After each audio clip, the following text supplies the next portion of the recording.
India Athawale पक्षाच्या वतीने आणि आमचे नवी मुंबईचे नेते आदरणीय जिल्हाध्यक्ष महेशजी खरेसाहेब यांच्या आदेशानुसार आम्ही आयुक्तांना एक पत्र दिलेलं आहे।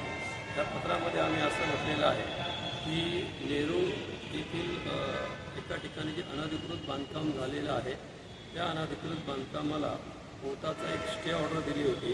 ती स्टे ऑर्डर खोटी आहे याबाबत अनेक ठिकाणी प्रश्नचिन्ह निर्माण झाले होते। या संदर्भात कार्यसम्राट आमदार नंदाताई म्हात्रे यांनी अधिवेशनामध्ये सुद्धा हा विषय घेतला होता आणि या नवी मुंबई महानगरपालिकेच्या एकाही सदस्याने एकाही लोकप्रतिनिधींनी हा विषय घेतला नाही याची आम्हाला खंत वाटते। आणि नुसतं ह्या नेरूळच्याच विभागाचंच त्या ऑर्डरची व्हेरीफाय झालेली आहे।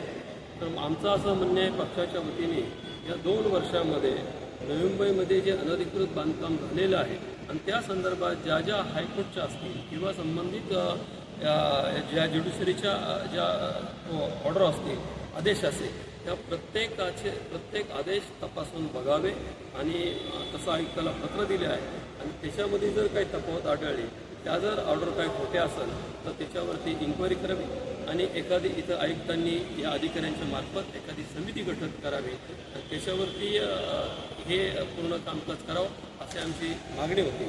त्याच्यामध्ये दुसरा विषय मी असा टाकलेला आहे आयुक्तांना, त्याच्यामध्ये असं त्यांना म्हटलेलं आहे की आपल्याला ह्या नेरूळच्या अनधिकृत बांधकामाबाबत ज्यांनी कोणी व्हॉट्सअपवरती तुम्हाला ही ऑर्डर पाठवली आणि त्या ऑर्डरवरती आपण काय कारवाईचे आदेश दिले तर त्याबद्दल आपण खुलासा करावा।